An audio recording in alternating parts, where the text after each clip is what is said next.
This is, maybe you've heard this before, and my name is John Forster, and I talk about change and growth, and also your brain and how you are looking at situations and how you are experiencing life and how you are experiencing situations and how you are going through things where, and understanding that your triggers are things that you need to work on and things that you need to deal with and things that are affecting you where you're getting upset. So like, let's just say, for example,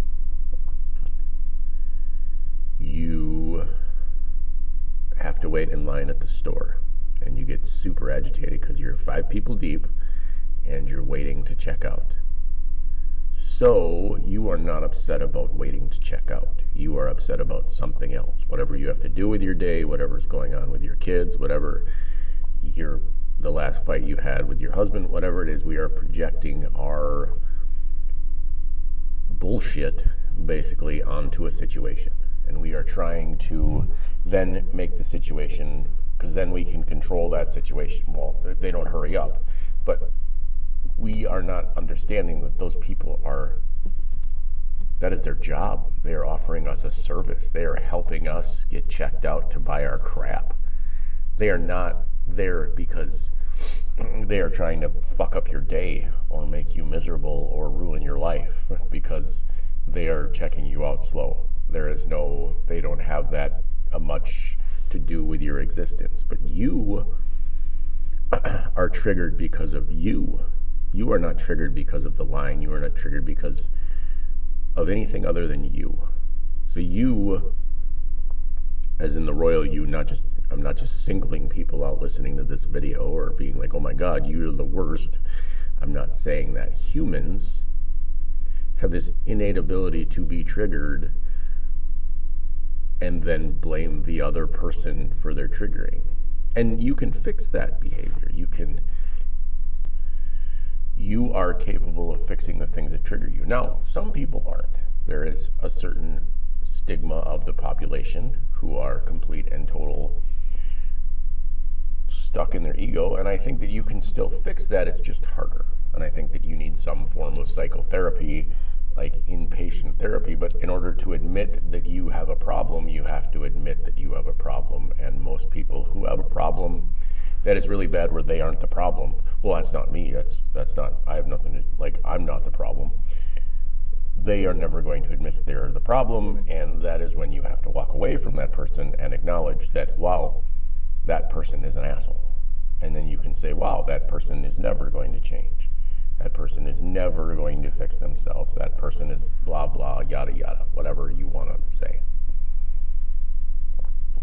So we have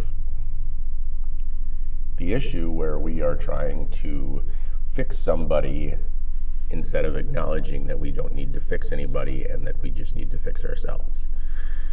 And that is where we can give ourselves some grace and a little leeway, because we are incredibly hard on ourselves. And in turn, then we are incredibly hard on the people around us, and then we are incredibly hard on everyone else in the room. And we want to make everybody else bow down to the experience that we are having. And here is the deal. We are all having a different experience. Every single one of us is experiencing the world differently. I am not having the same experience as you, and you are not having the same experience as the guy who is on the corner trying to panhandle. You are not having the same experience as somebody who's getting arrested. You are not having those experiences. You are watching those experiences, but you are not having them. And a lot of the problem, as I say problem, I don't really mean problem, but a lot of the issues stem from we are taught at an early age to try to control everything by our overbearing mother or our insane father or whatever else. And instead of just letting everything go and realizing that this is how it is, we want to fix it.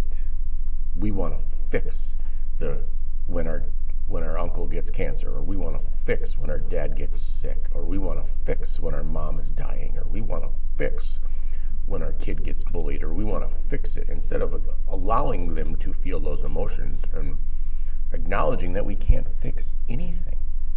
It's not possible to fix anything that is happening.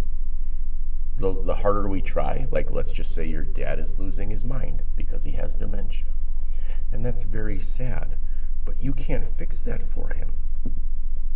So instead of getting all worked up and being upset and being angry, maybe just have a conversation with your dad about how important he is to you, or about how much you're going to miss him, or about all of the other stuff. Tell your parents you're going to miss them. Tell your parents that they did a great job. Tell your parents that they were wonderful. Tell your parents whatever you need to tell them about yourself so that they can have a better understanding of you. Because a lot of the time, we don't know our kids. We don't know anything about them. And we don't know anything about our parents, and we don't take the time to get to know them because we are scared that they're going to have an adverse reaction. And they might. But it doesn't mean that you shouldn't talk to your parents. And you shouldn't talk to the people that are important to you. And you shouldn't tell those people like, wow, you are important to me. And I'm going to give you some more grace. And I'm going to give you some more understanding. And I'm going to give you more love than I have to give.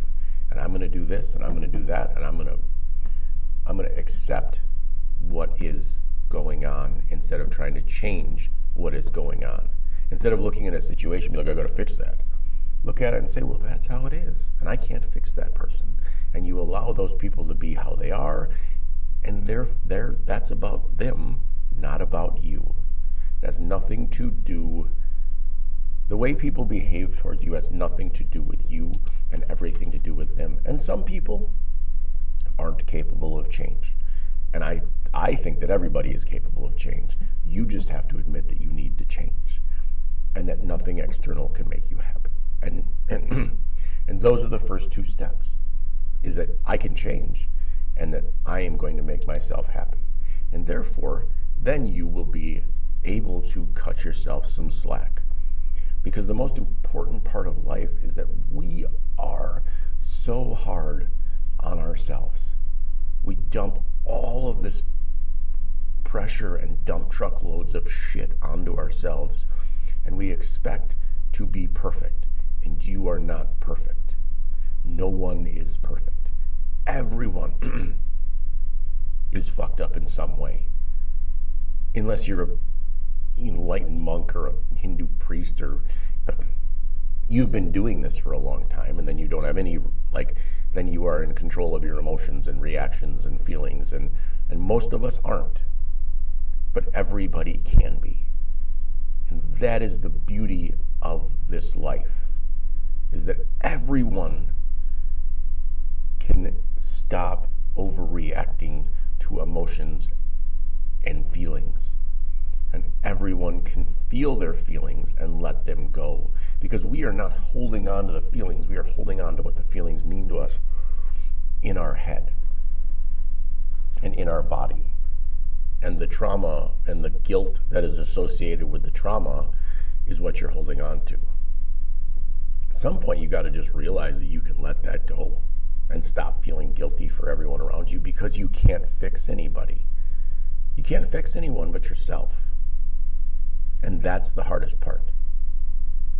Your alcoholic husband, he's going to keep drinking no matter how many times you tell him to stop.